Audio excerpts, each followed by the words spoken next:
Addie, what a good supper, just as good can be. You look pretty this evening, Miss Birdie, and young. Me, young? It's Mr. Marshall, I guess. Mr. Marshall, such a polite man with his manners, and very educated and cultured. And I've told him all about how my mama and my papa used to go to Europe for the music. Imagine that, Addie! Imagine going all the way to Europe just to listen to music. Wouldn't that be nice, Addie? Music, music, music, remembering the sound of it inside. Inside I sing, sing inside, sing to myself when someone is pleasant and nice to you. Oh, doesn't it make you think of music too? Tonight, someone has been nice to me. Music, music, music, he talked to me alone, to me, and I sang the scale, of course inside, I sang the arpeggios too. La la la la la la la, do re mi fa sol la si do.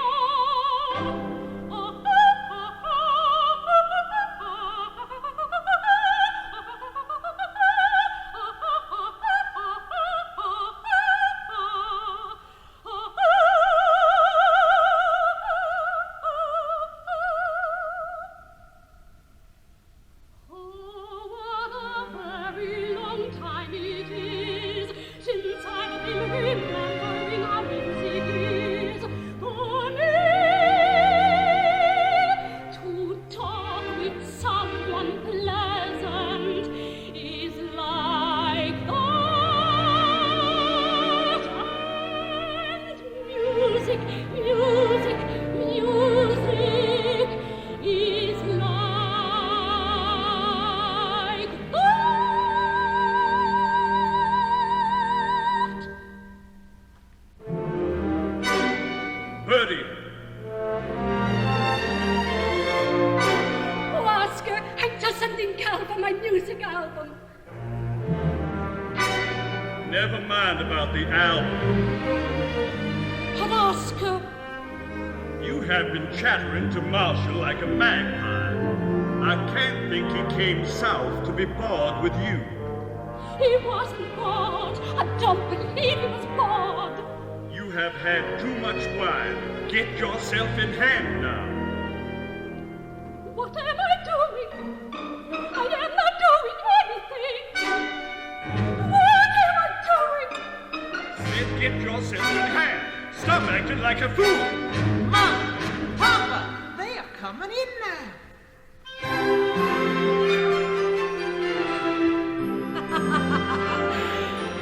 Now, Mr. Marshall, you're trying to console me for not living in Chicago, but in sleepy Alabama.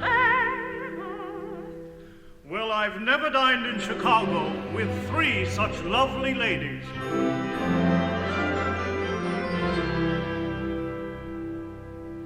The company at the table quit, with poise and affability infinite, and now assembled in the living room sit.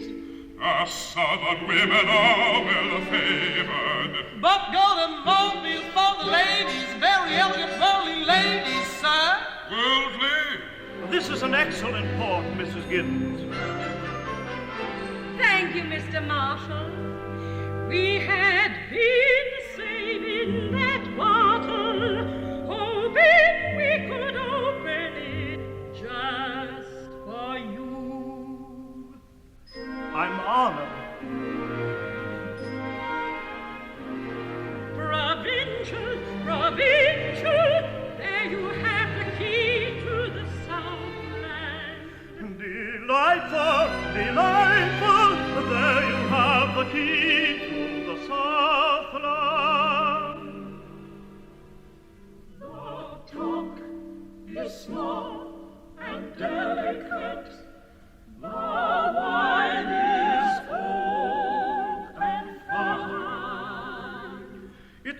remarkable how you Southern aristocrats have kept together. But we are not aristocrats, sir. Oh? A regrettable lapse of taste, perhaps. My brother Ben likes to make jokes. Bertie, there, our brother's wife's the only one of us from our high-tone family. They once owned a fine plantation Called Lioness. You may have heard of it, sir. No? Lioness. Fine cotton land it still could be. You'll you find your new partners being trading folks and not the aristocracy. Mr. Hubbard, you want the mill here. Why you want it here is not my affair. So bring the machine full the cotton, not the cotton full the machine. Bring the machine full the cotton, not the cotton full the machine. I just want to make money, and I think I'll make it on you. And I'm a plain man. And I'll say this plain too. 20 years ago, we took over their plantation, their cotton, and their daughter. Can I get you something? No, thank you, sir. You are most polite. The honored guest is distressed by the questionable jest. You are boring Mr. Marshall with his ancient family tales. I hope not. I'm trying to make a point for our future business partner. Shall the ladies retire and leave the gentlemen to talk business? Not at all. Everything was settled this afternoon. In that case, perhaps, another glass of port. Thank you. Gallantry, old-fashioned gallantry. Oh, I have missed it, and it was dear to me. Gallantry, the old-time chivalry.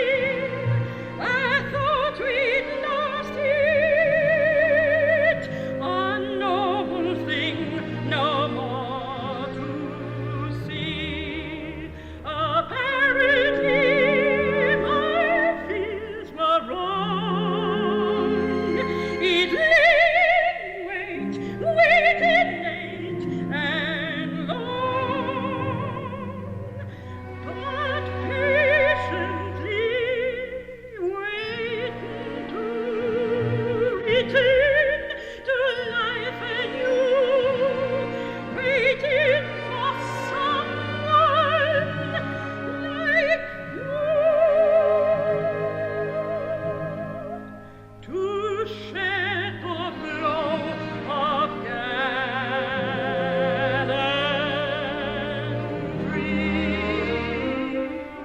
Dear lady, I shall be back next Friday to see your brothers and you. And I shall give you a party, a southern party. That will be delightful. Down here, sir, we drink the last drink for a toast. To prove the southerner is always on his feet for the last drink. Delightful, delightful. Mrs. Hubbard, No, thank you, sir. I have a little headache now. Don't be stubborn, Bertie. Mr. Marshall wants you to drink. If you insist. By all means, I give you.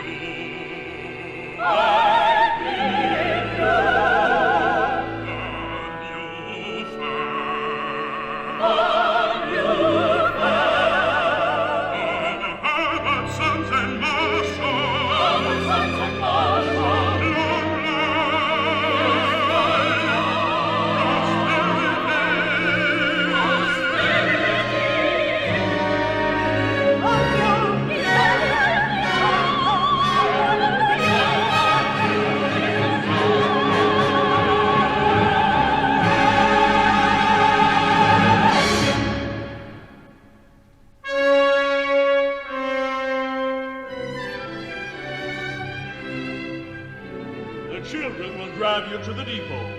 Leo, Alexandra. Until next week. Next week's a long time, and you said one day I may show you Chicago.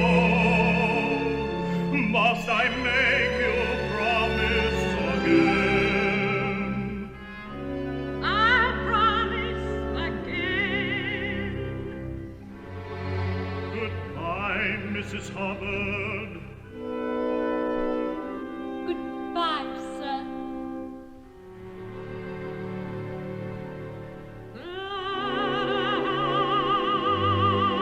Remember, I will. goodbye.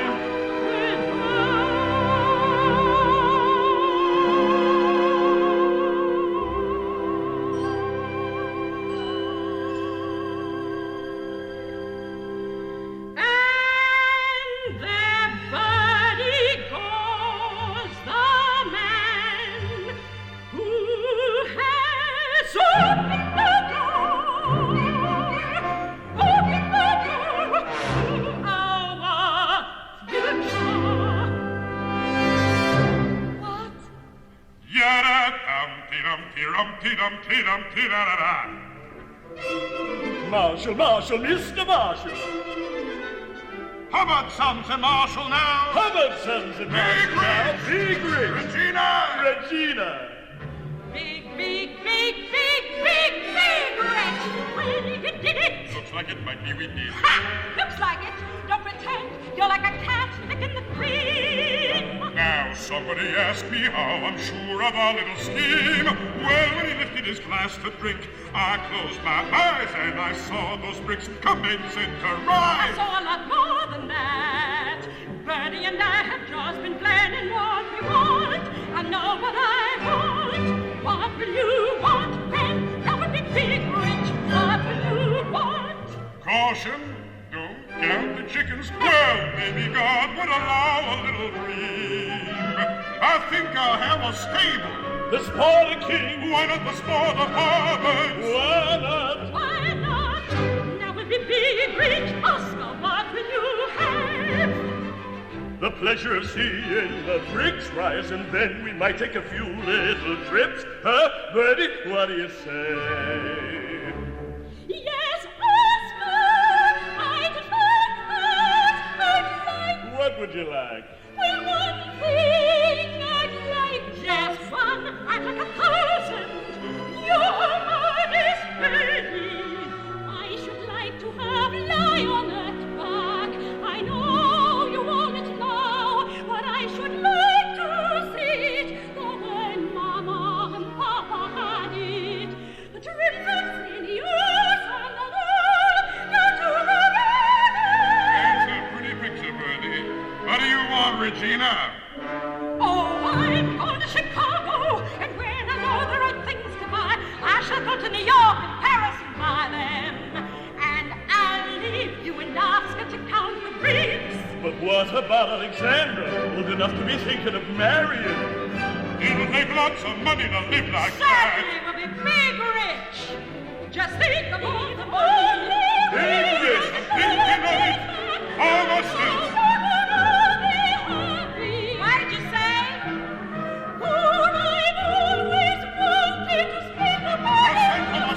Big rich, big rich. What are you chattering about? You were exciting yourself. I didn't hear you. There was too much noise. Very childish. What did you say, That's enough. I am waiting. Stop it now. Let me talk. I'm sure I am waiting for you to finish. 4 conversations are 3 too many. Regina, we are ready with our share of the Marshall deal. Ben means that your third, your husband's, I mean. Doesn't seem to be ready. You know as well as I that Horace is ill in Johns Hopkins with heart trouble. He could answer letters, couldn't he? Ben has been very patient, Regina. Marshall returns next Friday. The contracts must be signed then. And you need Horace.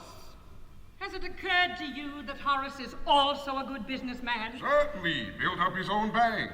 And that possibly he may be keeping silent because he doesn't think he's getting enough for his money? Nonsense. He knows he'll make 10 times that. That is not what Regina means. May I interpret you, Regina? Regina is saying that Horace wants more than a third of our share. But he's only putting up a third the money. You put up a third, and you get a third. What else could he expect? I don't know. I guess that is the way it should go. It would seem if you put up a third, you should only get a third. But there's no law about it that I've heard. I should think if you knew that your money was very badly needed, well, you might just say, I want more, I want a bigger share. You boys have done that, I've heard you say so. It isn't Horace at all. It's you holding out for a larger share. Am I right, Regina? Horace is a very sick man. He has only me. It seems only natural. And where will this larger share come from? I don't know, and I don't care. Perhaps it could come of your share, Oscar. What kind of talk is this? I haven't said a thing. I don't believe you can even get Horace to come home. Oh, I can get him home. How? You'll see. But before Horace comes home, I want to know, what's he going to get? What do you want? Twice what you offered. Well, you won't get it. I think you've gone crazy. I don't want to fight, Ben. I don't either. There isn't a chance. You're holding us up, and that's not pretty, Regina. Not pretty. But we need you. And I don't want to fight. Here's what I'll do.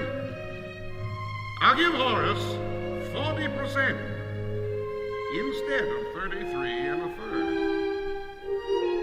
I'll do that, provided he is home and his money is up within the week. How's that?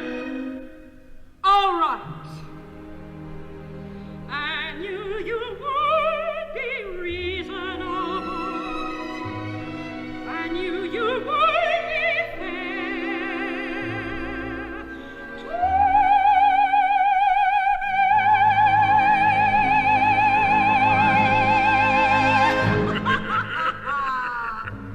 I've asked before, where's this extra share coming from?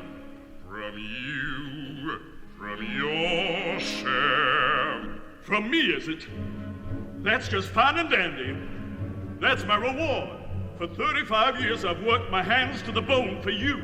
For 35 years I've done all the things you didn't want to do. And this is the way it turns out. This is what I get. First my sister, then my brother. I am being attacked on all sides tonight. That's a fact, and I ain't a man who likes being attacked. Oscar, there's always Anne and Leo. Perhaps they'll marry. Marry? That would make a great difference in my feelings, if they marry. Zane and Leo get married. Is that what you mean, Regina? Well, Leo's such a wild boy. There were those times when he took a little money from the bank. That's all past history. Oh, I know. And I know all young men are wild. And then they are first cousins. That isn't unusual. Our grandmother and grandfather were first cousins. And look at us. You're both being very gay with my money.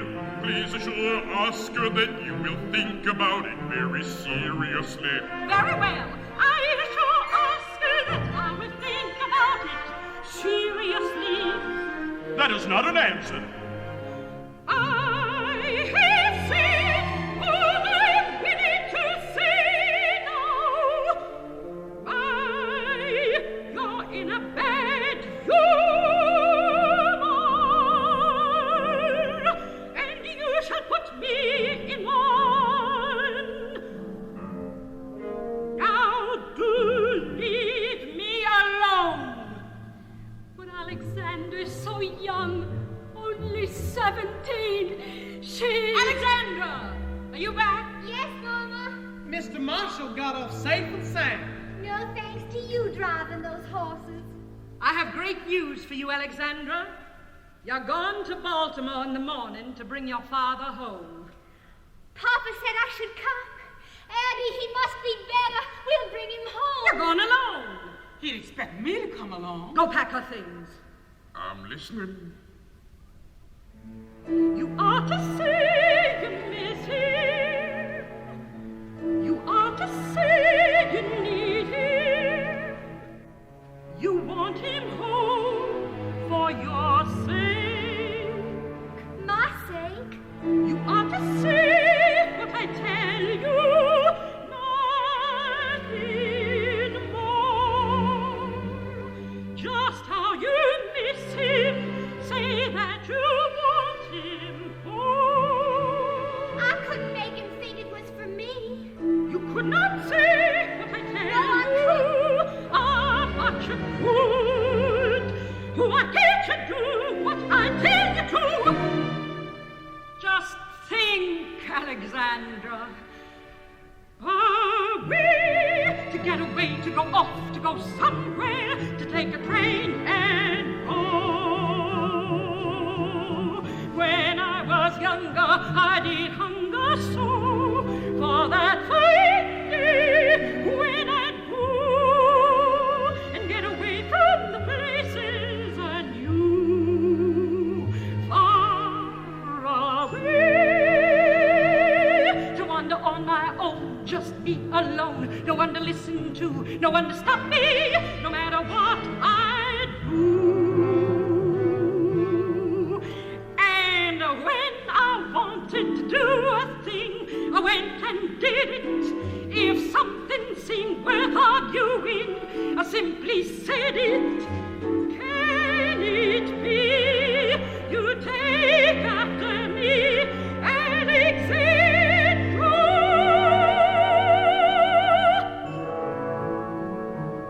The younger baby soul, the younger sugar water today. No spirit, no fire, no life, no nothing. The younger soul today. Now where's my daughter, sugar water, gone to? She'd like to argue. Look, he's a brand new Alexandra.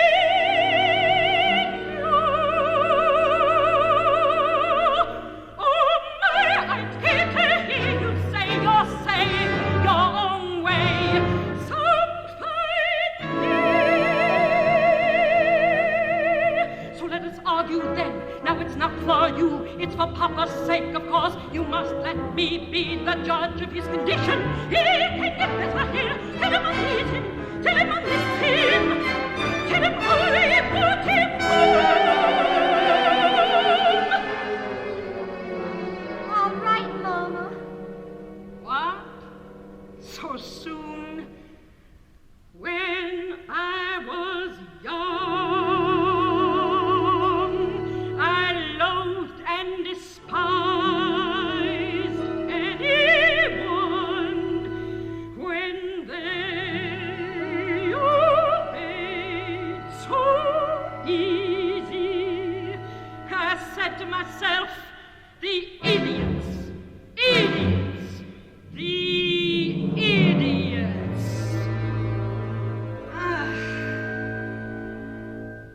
It's getting late. Why don't you all go home? You know, if you want something that's over the wall, don't wait, and don't hope, and don't beg, and don't call. Oh no, you must take what you want. You must take it in your hands at the ball. To want and to take is the best thing of all. Now some in the crowd holler aloud how they want something important a lot. They don't know what they want, and they hunt and for what. And there are a few, just a few, for they knew pretty well what to pursue, but mumbled and fumbled and lost it all. And how about those solemn heroes in the story who fought the fight and died in glory? They never lived to tell their very heart's desire.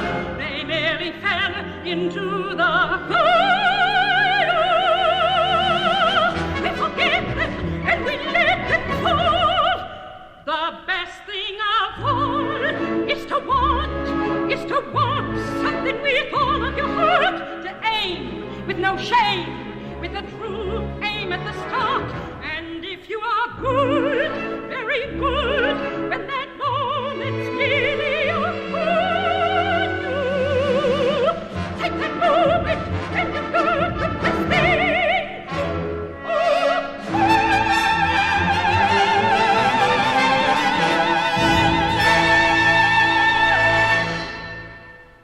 I guess I'm supposed to attend to the railroad tickets. Ya-da-dum, ti-dum, ti-dum, ti-dum, ti-dum, ti-da-da-da-da-da-da-da-da. I admire that woman. Come along, Bertie. Ya-da-dum, ti-dum, ti-dum. Have a nice trip, Alexandra. Act like a little lady. Imagine not wanting to go to Baltimore. Wish it were me. I can guess the kind of things you do. Oh, no, you couldn't.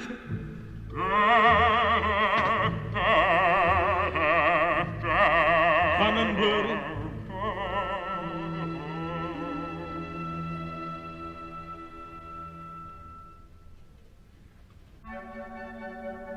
Zan, It's all right, Aunt Bertie. Zan, it's about Leo, Well, he beat the horses again. He always does. my own son. But you are more to me than Leo, my own child. Don't worry about the horses. I'm sorry I told you. I am not worried about the horses. It's you I'm worried about. You! They will make you marry him. Mary? Me? I've never even thought about it. Zan. Well, maybe a little. Aunt Bertie, do you know who I'm going to marry? No. Who? That's just it. I don't know. When you were young, Aunt Bertie, did you wonder too? What will it be for me? Will someone say I love you? What will it be to be the one to say I love you? Will it be a real and right?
I only twisted my ankle. It was nothing. Now go to bed.